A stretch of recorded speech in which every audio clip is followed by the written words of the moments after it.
ਸਤਿ ਸ਼੍ਰੀ ਅਕਾਲ। ਚੜ੍ਹਦੀ ਕਲਾ ਟਾਈਮ ਟੀਵੀ ਨਿਊਜ਼ ਦੇਖ ਰਹੇ ਦੇਸ਼ ਵਿਦੇਸ਼ ਦੇ ਦਰਸ਼ਕਾਂ ਦਾ ਸਵਾਗਤ ਹੈ। ਪ੍ਰੋਗਰਾਮ ਪੰਜਾਬ ਹਰਿਆਣਾ ਗੱਲ ਵਿੱਚ ਮੈਂ ਹਨੀਲ ਕਮਲ ਤੇ ਮੇਰੇ ਨਾਲ ਨੇ ਰੋਜ਼ਾਨਾ ਦੀ ਤਰ੍ਹਾਂ ਸਤੀਸ਼ ਕੁਮਾਰ ਸਿੱਖ। ਸਭ ਤੋਂ ਪਹਿਲਾਂ ਸਵਾगत कर रहे हैं, फिर बढ़ते चर्चा वास्ते जी। राम राम राम नीलकमल जी, की हाल चाल है? मेरा तो हाल चाल नीलकमल जी बिल्कुल ठीक है। अरे हाल चाल तो आज मैंने आपका पूछना बना क्योंकि कल आपने एक स्टेटस लगा रखा था। आजकल स्टेटस की दुनिया चल रही और स्टेटस में गाड़ी जो है पानी में डूब रही थी। तो आप बताओ आपका हाल चाल ठीक है? बिल्कुल हाल चाल तो ठीक है पर गड्डी दे हाल ना वो ठीक भाई ये बात थी कल जो है चंडीगढ़ में जम के बरसात हुई, जिसने कहा था ना मूसलाधार बारिश, वो वाकई में मूसलाधार बारिश जो है चंडीगढ़ में हुई। और चंडीगढ़ में बरसात तो जम के हुई, धूप भी जम के निकली। कई जगह पे तो बरसात हुई धमाकेदार, पूरी मूसलाधार बारिश हुई।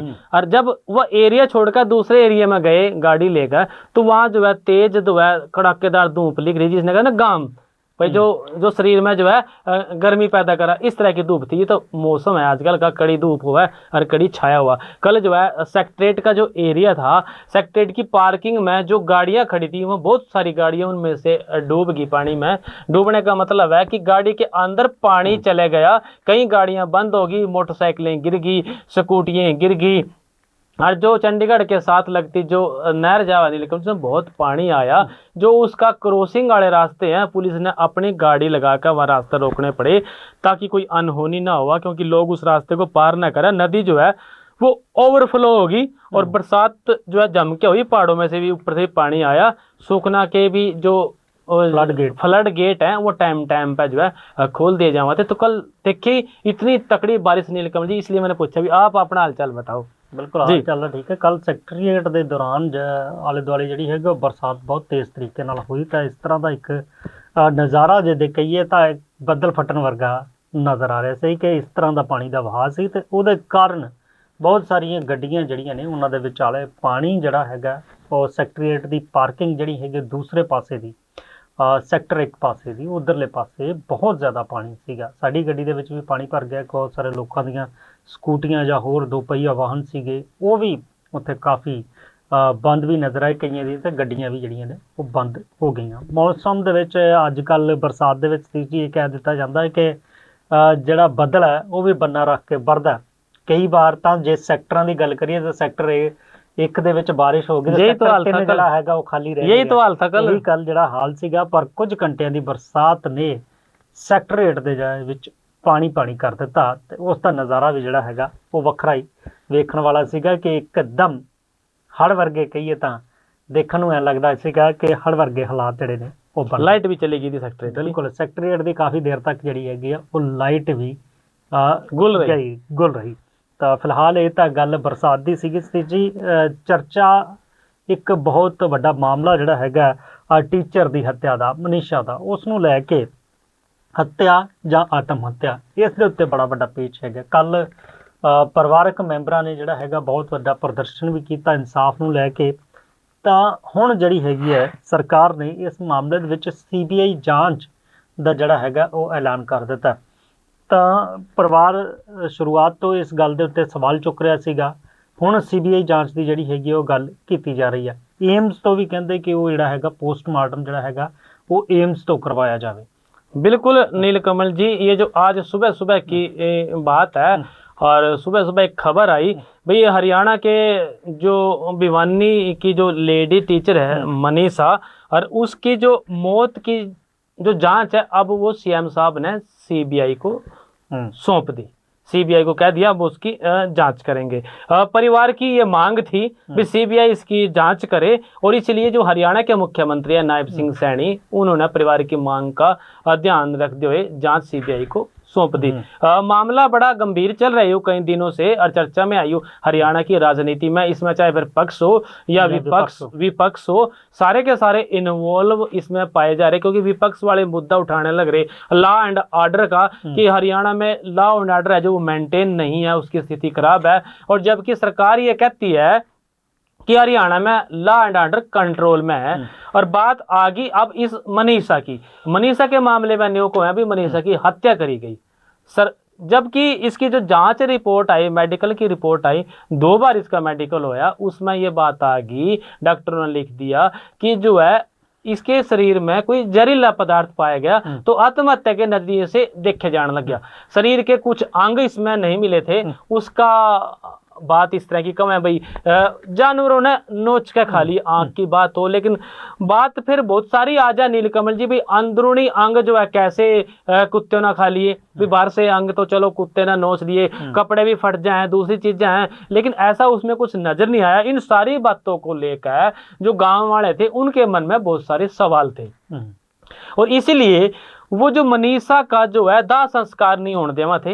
एक बार ऐसा बात हुई कि दाह संस्कार करने के लिए तैयार हो गए, लेकिन वो पेंच जो है कल फेर फंस गया। ईब जो है मनीषा के जो मेडिकल है पहले 2 बार हो चुका है, तीसरी बार फेर होएगा। इस बात की चर्चा होने लग रही। जो मनीषा का अब एम्स में जो है दिल्ली में तीसरी बार इसका पोस्टमार्टम कराया जाएगा, और उसके जो ऑर्गन है जो शरीर के जांच करने के लिए वो जो है लेने के लिए गांव वाले कह रहे भी पहले जो है सैंपल लेके जाओ एम्स वाले दिल्ली वाले, और उसके बाद जो है फिर आगे की बात सोची जाएगी। इससे पहले जो है ग्रामीण इस बात पर अड़ गए थे कि डॉक्टर जो है इसका सैंपल लेकर जाएंगे तो फिर ही जो है कुछ आगे कार्रवाई होगी।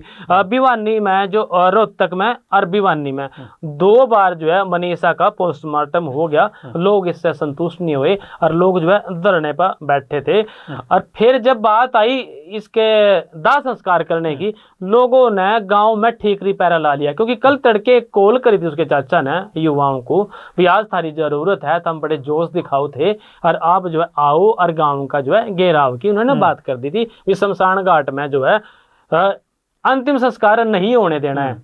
गांव के चारों तरफ पुलिस है, 4-5 किलोमीटर तक का जो एरिया है वो पुलिस ने घेर रखा, और वहां जो है सारा कुछ सील कर दिया। एक तरफ थे गांव वाले ना शमशान घाट में जाने वाले सारे के सारे रास्ते बंद कर दिए, और जो गांव में एंट्री हुए वे सारे रास्ते बंद कर दिए।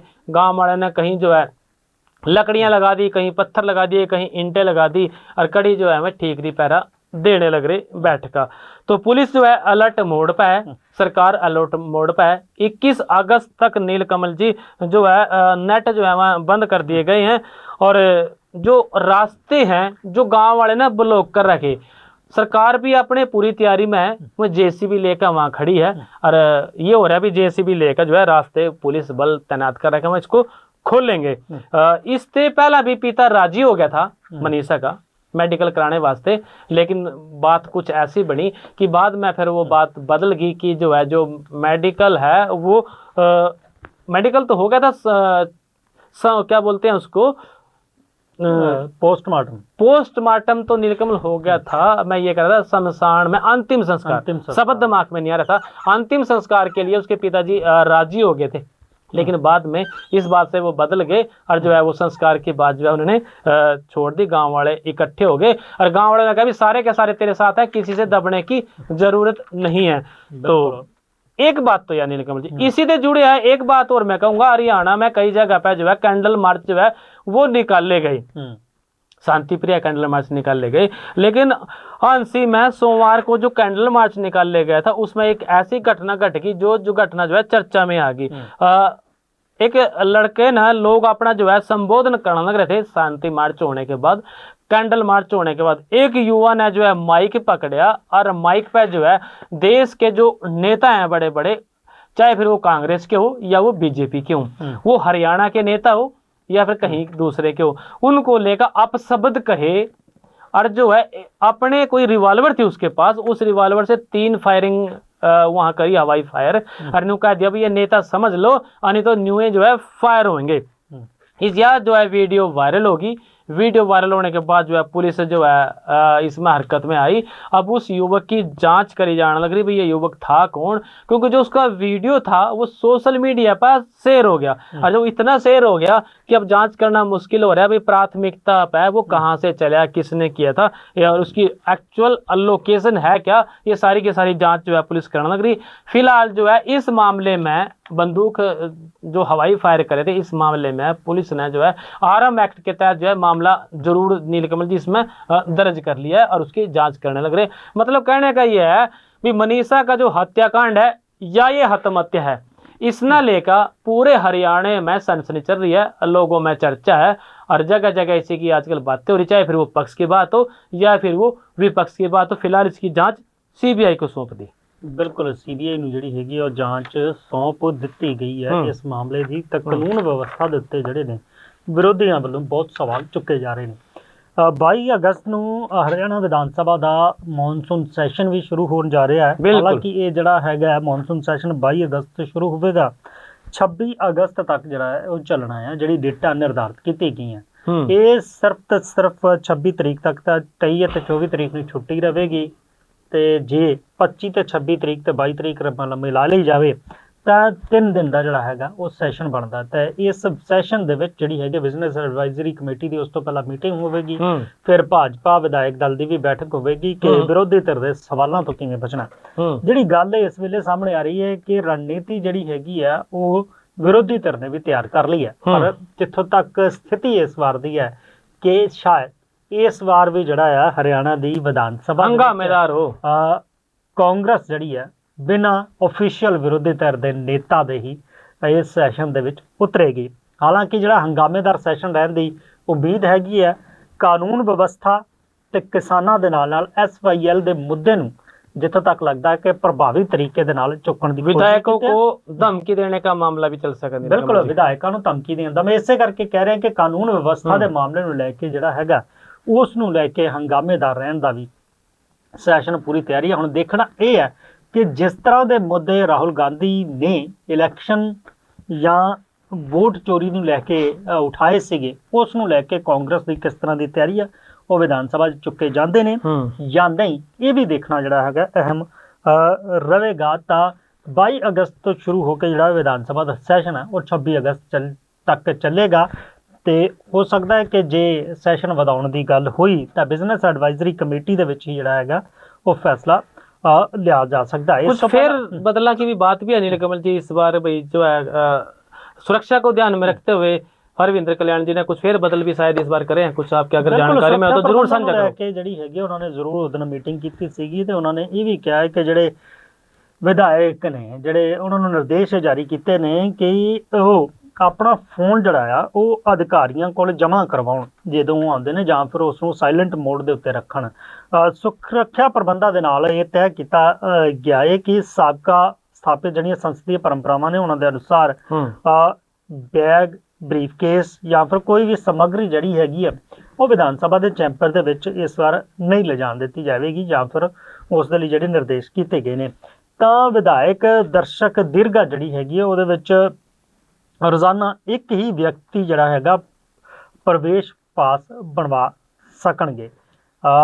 ਤਾਂ ਇਹਦੇ ਨਾਲ ਜਿਹੜੇ ਹੈਗੇ ਅਗਲੇ ਕਹੀਏ ਤਾਂ ਮਹਿਮਾਨ ਜਿਹੜੇ ਕਿ ਮਹਿਮਾਨ ਪਹਿਲਾਂ ਆਉਂਦੇ ਸੀਗੇ ਵਿਧਾਇਕਾਂ ਦੇ ਨਾਲ, ਉਹਨਾਂ ਨੂੰ ਗੱਡੀ ਦੇ ਵਿੱਚ ਬਿਠਾ ਕੇ ਜਾਂ ਹੋਰ ਜਿਹੜੇ ਨੇ ਉਹ ਅੰਦਰ ਲੈ ਜਾਂਦੇ ਸੀਗੇ। ਹੁਣ ਪ੍ਰਵੇਸ਼ ਪੱਤਰ ਤੋਂ ਬਿਨਾਂ ਇਹਨਾਂ ਵਾਹਨਾਂ ਨੂੰ ਤੇ ਉਹਨਾਂ ਦੇ ਮਤਲਬ ਬਾਹਰ ਵਾਲੇ ਗੇਟ 'ਤੇ ਹੀ ਰੋਕ ਦਿਆ ਜਾਏਗਾ। ਬਿਲਕੁਲ ਬਾਹਰ ਵਾਲੇ ਗੇਟ 'ਤੇ ਹੀ ਰੋਕ ਦਿੱਤਾ ਜਾਏਗਾ ਤੇ ਉਹਨਾਂ ਦੀ ਜਿਹੜੀ ਹੈਗੀ ਹੈ ਸਾਰੀ ਦੀ ਸਾਰੀ ਜਾਂਚ ਕੀਤੀ ਜਾਵੇਗੀ ਕਿ ਜਿਨ੍ਹਾਂ ਨੂੰ ਅੰਦਰ ਲਿਜਾਇਆ ਜਾ ਰਿਹਾ ਉਹਨਾਂ ਕੋਲ ਪਾਸ ਹੈ ਜਾਂ ਨਹੀਂ ਹੈ, ਇਹ ਵੀ ਦੇਖਿਆ ਗਿਆ। ਤੇ ਵਿਧਾਨ ਸਭਾ ਪਰਿਸਰ ਦੇ ਵਿੱਚ ਵਾਹਨ ਪਾਰਕਿੰਗ ਨੂੰ ਲੈ ਕੇ ਜਿਹੜਾ ਹੈਗਾ ਉਹ ਬੜੀ ਵੱਡੀ ਸਮੱਸਿਆ ਜਿਹੜੀ ਹੈ ਉਹ ਆਉਂਦੀ ਹੈ। ਤਾਂ ਵਾਹਨ ਚਾਲਕਾਂ ਨੂੰ ਇਹ ਵੀ ਸਲਾਹ ਦਿੱਤੀ ਗਈ ਹੈ ਕਿ ਉਹਨਾਂ ਦੇ ਮੈਂਬਰ ਅਧਿਕਾਰੀ ਵਿਧਾਨ ਸਭਾ ਦੇ ਗੇਟ ਤੇ ਉਤਰ ਕੇ ਵਾਹਨਾਂ ਨੂੰ ਬ੍ਰਿਜ ਗੇਟ ਦੇ ਬਾਹਰ ਜਿਹੜਾ ਹੈਗਾ ਉਹ ਪਾਰਕ ਕਰਨ, ਕਿਉਂਕਿ ਅੰਦਰ ਜਿਹੜੀ ਵਿਧਾਨ ਸਭਾ ਹੈਗੀ ਹੈ ਕਈ ਵਾਰ ਉੱਥੇ ਵੀ ਜਿਹੜੀ ਹੈਗੀ ਪਾਰਕਿੰਗ ਵਿਵਸਥਾ ਇੱਥੋਂ ਤੱਕ ਪਹੁੰਚ ਜਾਂਦੀ ਹੈ ਕਿ ਜਗ੍ਹਾ ਤੱਕ ਜਿਹੜੀ ਹੈਗੀ ਆ ਉਹ ਗੱਡੀਆਂ ਲਗਾਉਣ ਦੀ ਨਹੀਂ ਮਿਲਦੀ। ਤਾਂ ਨੀਚੇ ਵਾਲੀ ਪਾਰਕਿੰਗ ਦੀ ਬਾਤ ਹੈ ਇਹ, ਬਿਲਕੁਲ ਨੀਚੇ ਵਾਲੀ ਪਾਰਕਿੰਗ ਦੀ ਗੱਲ ਹੈਗੀ ਆ। ਤਾਂ ਇੱਥੋਂ ਜਿਹੜਾ ਹੈਗਾ ਕਿ ਇਸ ਵਾਰ ਦਾ ਜਿਹੜਾ ਹਰਿਆਣਾ ਵਿਧਾਨ ਸਭਾ ਦਾ ਮੌਨਸੂਨ ਸੈਸ਼ਨ ਹੈ ਉਹ ਵੀ ਹੰਗਾਮੇਦਾਰ ਰਹਿਣ ਦੀ ਉਮੀਦ ਹੈਗੀ ਹੈ। ਤੇ ਦੂਜੇ ਪਾਸੇ ਭਾਜਪਾ ਨੇ ਵੀ ਜਿਹੜੀ ਹੈਗੀ ਆ ਉਹ ਤਿਆਰੀ कर रखी है। मतलब कुछ फेर बदल जो है जरूर होए और टाइम पर फेर बदल जरूरी भी होने कमल जी होंदे रहने चाहिए। एक फिर हाँ कुछ कहना चाह रहे जी आप? बिल्कुल सवाल मैं कीता सीगा इस ਉਹਨੂੰ ਲੈ ਕੇ ਵੋਟ ਚੋਰੀ ਦੀ ਜਿਹੜੀ ਗੱਲ ਹੋ ਰਹੀ ਸੀਗੀ ਉਸ ਦੇ ਨਾਲ ਵੀ ਨਿਯਮਾਂ ਦੀ ਆਪਾਂ ਗੱਲ ਕੀਤੀ ਹੈ। ਤਾਂ ਇੱਕ ਖਬਰ ਮੈਂ ਪੜ੍ਹ ਰਿਹਾ ਸੀਗਾ ਕਿ ਭਾਜਪਾ ਦੀ ਸਾਬਕਾ ਜ਼ਿਲ੍ਹਾ ਪੰਚਾਇਤ ਚੇਅਰਪਰਸਨ ਹੈ ਉਸ ਦੇ ਖਿਲਾਫ FIR ਦੇ ਹੁਕਮ ਦਿੱਤੇ ਨੇ CM ਵੱਲੋਂ। ਉਹਨਾਂ ਨੇ ਨਿਰਦੇਸ਼ ਦੇ ਉੱਤੇ ਪਾਣੀਪਤ ਦੇ ਵਿੱਚ ਕੇਸ ਵੀ ਦਰਜ ਕੀਤਾ ਗਿਆ। ਮਾਮਲਾ ਫਰਜ਼ੀ ਸਰਟੀਫਿਕੇਟ ਦਾ ਜਿਹੜਾ ਉਹ ਦੱਸਿਆ ਜਾ ਰਿਹਾ ਕਿ ਕੁਝ ਪੂਰਾ ਮਾਮਲਾ ਸਤੀਸ਼ ਜੀ ਜੇ ਤੁਸੀਂ ਇਹਨੂੰ ਕਲੈਰਿਟੀ ਕਰ ਸਕੋ ਤਾਂ नीलकमल जी, अब मैं न्यू सोच रहे ना किस नजरिए से आपको बताऊं। एक नजरिया तो यो है कि जो भाजपा की जो वॉशिंग मशीन है, उस मशीन में धुलने के बाद भी यो दाग साफ नहीं होया। कहने का मतलब है जो सीएम साहब हैं हरियाणा के नायब सिंह सैनी, उन्होंने अपने अपने हाथ से अपने निर्देश से जो है एफआईआर दर्ज करवाई। मतलब विपक्षी दल वाले आरोप लगा दे करा थे भाई अगर किसी ने कोई अपने जो है वो कहना काई छांटनी हो, अपना जो है अड़कवाड़ दूर करना हो, अपने जो पर्दे ढकने हो, तो भाजपा में चले जाओ और भाजपा की वॉशिंग मशीन का जिक्र करे करा। लेकिन यू जो मामला ऐसा है नीलकमल जी, मैंने तो पहला मामला लगा जरा भाजपा में ओंधे हुए भी भाजपा ज्वाइन करने के बावजूद भी मामला दर्ज हो गया। और मामला दर्ज हुआ है भाजपा के पूर्व की जिला पंचायत चेयरपर्सन पर एफआईआर जो है सीएम के निर्देश पर पानीपत में दर्ज हुई, मामला दर्ज हो गया। मामला था चुनाव में फर्जी सर्टिफिकेट पर जो है इन्होंने चुनाव लड़ा, जीत्या और पानीपत की जो है चेयरपर्सन बन गई। एक दूसरे इनके साथी थे जिनकी घरवाली चेयरपर्सन थी पहला, और वो चेयरपर्सन पे जो है इन्होंने आरोप लगा दिए, अविश्वास प्रस्ताव पास पारित कर दिया और उसमें जो है अविश्वास में वह हार गई। हारने के बाद जो ये जिसकी मैं बात करने लग रहा है काजल देसवाल बनेगी चेयरपर्सन। और भाई जी क्या करा किसी ना टाइम का चेयरपर्सन बनी, तो जो पहले वाला था वो भाजपा नेता प्रदीप कुमार, उसकी जो पत्नी थी उसमें जो है सीएम को शिकायत कर दी। दर्द था उसके मन में भाई उसकी घरवाली को हटा के ये चेयरपर्सन बनी थी। उसने सीएम को शिकायत कर दी भी ये जो चेयरपर्सन बनी है, इस चेयरपर्सन के जो सर्टिफिकेट हैं वो बीसीए का सर्टिफिकेट इन्हें लगा रखा था और वो जो है नकली है। तो इस मामले को लेकर ये बड़ा एक्शन हुआ नीलकमल जी, काजल देसवाल पे बड़ा एक्शन हुआ और जाति का जो फर्जी प्रमाण पत्र बनाया का इन्हें चुनाव लड़ा था, आरोप लगा इस पर धोखाधड़ी का, जालसाजी का और षड्यंत्र का। ये सारे के सारे केस जो है इस पर दर्ज हो गए, मुख्यमंत्री की शिकायत पर दर्ज हुए और इस आधार पर अब जो है कार्रवाई इस पर होने लग रही। जो मैं बात कर रहा था भाजपा के एक नेता था प्रदीप कुमार ने जो है सीएम को शिकायत करी थी बिल्कुल कि बीसीए का फर्जी सर्टिफिकेट लगाकर पानीपत के जिला पार्षद ने 13 नंबर वार्ड से चुनाव जीत्या और वो आरक्षित वार्ड था बीसीए के लिए। और भाजपा जो नेता ज्योति शर्मा थी उसकी कुर्सी से हटाकर यह खुद जो है चेयरपर्सन बनी थी, जिस तरह का मैंने पहला जिक्र करा था। जब इसकी जांच के आदेश हो गए, इसकी कंप्लेंट होगी भाई इसने जो है काजल देसवाल ने नकली सर्टिफिकेट है, फिर इन्ना अपना वही मशीन वाला काम टोया और ये भाजपा में शामिल होगी। मोहनलाल बड़ौली है जो अध्यक्ष प्रदेश अध्यक्ष हैं बीजेपी के, उन्होंने इसको पटका पहना कर भाजपा में शामिल कर लिया, पर ये सारा का सारा कुछ काम नहीं आया इसके। ये जो है इस पर 420, 467, 468 और 471 में एफआईआर दर्ज होगी। जो बात करें पानीपत में या 3 साल में 2 चेयरपर्सन बदल गई। पहली वो जिसके खिलाफ अविश्वास प्रस्ताव पास आया, जिसकी हम बात करने लगे भाजपा नेता प्रदीप कुमार और वाली, और दूसरी जो है काजल देसवाल वाली। अब जो है तीसरी बार जो है कुर्सी जो है खाली पड़ी है और ये जो है ज्योति के खिलाफ जो है पार्षद आगे थे। जो पहले वाली थी वो ज्योति थी, उसके खिलाफ पार्षद आगे थे, अविश्वास प्रस्ताव पास होया और वो सभा होने के बाद इतना मौका मिल गया जो है काजल जो है बनेगी चेयरपर्सन। जब चेयरपर्सन बनेगी तो उन्होंने कर दी कंप्लेंट और कंप्लेंट के बाद जो है अब इसको इस नजरिए से देखें भी कानून के हाथ बड़े लंबे हुए हैं, कानून से कुछ बच नहीं सकता, सच्चाई जो है सामने जरूर आ जाए। और अब जो है इस पर मामला दर्ज हो गया। दूसरा नजरिया हुआ था जो विपक्ष वाले कह करा भी भाजपा की मशीन में जाएगा अपने अपना धोल और साफ हो जा, लेकिन ये इस बात का अपवाद हो गया, यहाँ साफ नहीं हुआ, यहाँ कानून का जो है पंजा कानून का डंडा चलिया। बिल्कुल कानून का डंडा चलिया। तो जेकर आप शुरुआत की सी बरसात तो बरसात के मौसम के जोड़े नैशनल हाईवे ने वो जोड़े बने हुए ने उन्होंने कारण भी बहुत सारिया थावां दे उत्ते कहीए तां निकासी की जिहड़ी हैगी आ वो समस्या इस तरह दी जिहड़ियां ने गल्लां वो सामने आ रही सी। ते संसदी स्थाई समिति हैगी आ उस दे वल्लों पंजाब दे नैशनल हाईवे अथॉरिटी अते पेंडू विकास विभाग के अधिकारियों नूं जिहड़ा हैगा वो तलब किया गया। ये खबर साझी करन दा इस करके मैं मकसद तुहानूं दस रहा कि अक्सर इन्हां दिनां दे विच जिहड़ी हैगी आ वो पानी की समस्या आउंदी है। तो हाईवे जोड़े बन रहे हैं उत्थों लैके कई बार पिंडा तो जी निकासी होंगी वो पानी ਸਹੀ ਢੰਗ ਨਾਲ ਨਿਕਾਸ ਨਹੀਂ ਹੋ ਪਾਉਂਦਾ। ਇਸ ਕਰਕੇ ਵੀ ਜਿਹੜੀ ਹੈਗੀ ਹੈ ਇਸ ਸਮੱਸਿਆ ਨੂੰ ਦੇਖਦੇ ਹੋਏ ਸੰਸਦ ਦੀ ਕਮੇਟੀ ਨੇ national highway authority of India ਦੇ ਅਧਿਕਾਰੀਆਂ ਨੂੰ ਜਿਹੜਾ ਹੈਗਾ ਉਹ ਤਲਬ ਕੀਤਾ ਤੇ 2 ਸਤੰਬਰ ਨੂੰ ਉਹਨਾਂ ਨੂੰ ਜਿਹੜਾ ਹੈਗਾ ਉਹ ਬੁਲਾਏ ਗਿਆ ਹੈ। ਜੇ ਗੱਲ ਕੀਤੀ ਜਾਏ ਤਾਂ ਇਸ ਵੇਲੇ ਪੰਜਾਬ ਦੇ ਕਈ ਜ਼ਿਲ੍ਹਿਆਂ ਦੇ ਵਿੱਚ ਹਾਈਵੇ ਦਾ ਨਿਰਮਾਣ ਹੋ ਰਿਹਾ। ਇੱਕ ਸਮੱਸਿਆ ਇਹ ਸਾਹਮਣੇ ਆਈ ਕਿ ਹਾਈਵੇ ਦੀ ਵਜ੍ਹਾ ਨਾਲ ਪਾਣੀ ਦੀ ਨਿਕਾਸੀ ਪ੍ਰਭਾਵਿਤ ਹੋ ਰਹੀ ਹੈ। ਇਹਦੇ ਕਾਰਨ ਕਿਸਾਨਾਂ ਦੀਆਂ ਜਿਹੜੀਆਂ ਨੇ ਉਹ ਫਸਲਾਂ ਵੀ ਬਰਬਾਦ ਹੋ ਰਹੀਆਂ ਨੇ। ਕਈ ਥਾਵਾਂ 'ਤੇ ਪਾਣੀ ਦੇ ਨਾਲ ਕਾਫੀ ਮਿੱਟੀ ਵੀ ਜਿਹੜੀ ਹੈਗੀ ਆ ਉਹ ਵਹਿ ਜਾਂਦੀ ਹੈ।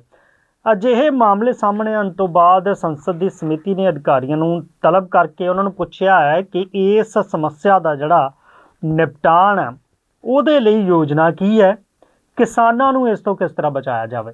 ਤਾਂ ਇਹ ਸਾਰੇ ਸਵਾਲ ਜਿਹੜੇ ਨੇ ਉਹ ਸੰਸਦ ਦੀ ਸਥਾਈ ਸਮਿਤੀ ਨੇ ਪੁੱਛੇ ਨੇ। ਨੈਸ਼ਨਲ ਹਾਈਵੇ ਅਥਾਰਟੀ ਨੂੰ ਵੀ ਤੇ ਪੇਂਡੂ ਗ੍ਰਾਮੀਣ ਵਿਕਾਸ ਜਿਹੜੇ ਅਧਿਕਾਰੀ ਨੇ ਉਹਨਾਂ ਨੂੰ ਵੀ ਸਾਰੇ ਦਸਤਾਵੇਜ਼ ਲਿਆਉਣ ਦੇ ਲਈ ਜਿਹੜਾ ਹੈਗਾ ਉਹ ਕਿਹਾ ਹੈਗਾ ਕਿ ਆਪਣੇ ਦਸਤਾਵੇਜ਼ ਲੈ ਕੇ ਪਹੁੰਚੋ, ਕਿਉਂਕਿ 2023 ਦੇ ਵਿੱਚ ਵੀ ਇਸ ਤਰ੍ਹਾਂ ਦੀ ਸਥਿਤੀ 'ਚ ਕਹੀਏ ਤਾਂ ਦਿੱਕਤ ਆ ਗਈ ਸੀਗੀ। ਉਸ ਸਮੇਂ ਵੀ ਇਹ ਸਾਹਮਣੇ ਆਇਆ ਸੀ ਕਿ ਕਈ ਜ਼ਿਲ੍ਹਿਆਂ ਦੇ ਵਿੱਚ ਨਵੇਂ ਹਾਈਵੇ ਜਿਹੜੇ ਬਣਾਏ ਗਏ ਨੇ, ਇਹ ਹਾਈਵੇ ਕਾਫੀ ਉੱਚੇ ਬਣਾਏ ਗਏ ਨੇ, ਕਿਉਂਕਿ ਕਾਫੀ ਮਿੱਟੀ ਪਾ ਕੇ ਇਹਨਾਂ ਦੀ ਹਾਈਟ ਕਾਫੀ ਉੱਚੀ ਹੈਗੀ ਹੈ। ਉਹਦੇ ਕਾਰਨ ਜਿਹੜੇ ਪਿੰਡਾਂ ਦੇ ਨਿਕਾਸੀ ਮਾਰਗ ਹੈਗੇ ਨੇ ਉਹ ਜਿਹੜੇ ਨੇ ਉਹ ਬੰਦ ਹੋ ਜਾਂਦੇ ਨੇ, ਜਿਹਦੇ ਕਾਰਨ ਲੋਕਾਂ ਨੂੰ ਜਿਹੜਾ ਹੈਗਾ ਉਹ ਦਿੱਕਤ ਦਾ ਸਾਹਮਣਾ ਕਰਨਾ ਪੈਂਦਾ। ਇਹ ਸਥਿਤੀ ਡੇਰਾਬੱਸੀ मोहाली हल्के दे विच भी कहते कि ज्यादा जिहड़ी हैगी है। मतलब ये हो गया कि पानी की आड़ लगी और जहाँ ते पानी फ्लो के साथ चले जाएगा था ये वो पानी जाता नहीं, क्योंकि एक पानी निकासी का अपने एक रास्ता हुआ। जब पुल या सड़क बनावे तो वहां जो है बम्बे पाइपें दबा दी जावा, तो इस मामले में वो रास्ते बंद हो गए और पानी से जो है वहां पे जहाँ वो होने लग गया, जल भराव होने लग गया। नीलकमल जी मैं एक जिक्र करूंगा, आपकी बात ने बीच में छोड़ना ना, क्योंकि हमारे जो शो का जो लगभग टाइम हो गया, लेकिन एक बड़ी अहम खबर आई और अहम खबर ये है कि दिल्ली की जो मुख्यमंत्री है रेखा गुप्ता सीएम हाउस में उन पे हमला हो गया। बहुत बड़ी बात है और सिर में जो है चोट आई, आरोपी जो है गुजरात का रहने वाला बताया जावा और जन सुनवाई के दौरान यूं मामला सामने आया। दिल्ली की जो मुख्यमंत्री रेखा गुप्ता पे बुधवार, मतलब आज बुधवार है मेरे ख्याल में, बुधवार जो है सुबह सीएम आवास में जन सुनवाई करने के दौरान मीडिया रिपोर्ट के मुताबिक जो है पढ़ने लग रहा है उसको थप्पड़ मार दिया गया।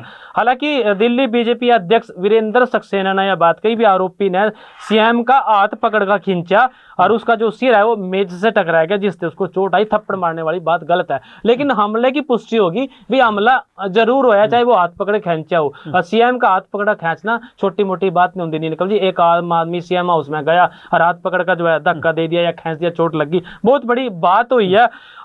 हमले की पुष्टि करते हैं जो दिल्ली सीएम ऑफिस से एक बयान जारी हुआ, उसमें इस बात का मैं कहा गया भी जन सुनवाई के दौरान एक व्यक्ति मुख्यमंत्री रेखा गुप्ता पे हमला किया और उसे जो है दिल्ली पुलिस ने पकड़ लिया। पूछताछ की जान लगी भी ऐसा क्यों हुआ। मीडिया रिपोर्ट के मुताबिक बात करूं तो आरोपी ने अपना नाम राजेश भाई खीमजी भाई सकरिया 41 साल का बताया, जो गुजरात के राजकोट का रहने वाला है। उधर जो है घटना के बाद दिल्ली के जो मुख्य सचिव हैं कहीं जो है मंत्री रेखा गुप्ता का हालचाल जानने के लिए सीएम हाउस पहुंचे और वहां पे यह सीएम का जो है इलाज जो है सीएम हाउस पे चलने लग रहा। अब बात कई सारे सवाल इसमें खड़े हो गए नीलकमल जी, भाई एक आम आदमी ने सीएम का हाथ क्यों पकड़ा, क्या ऐसी बात हुई। एक तो वो महिला है और ऊपर से वो सीएम है, तो बहुत बड़ी बात है ये।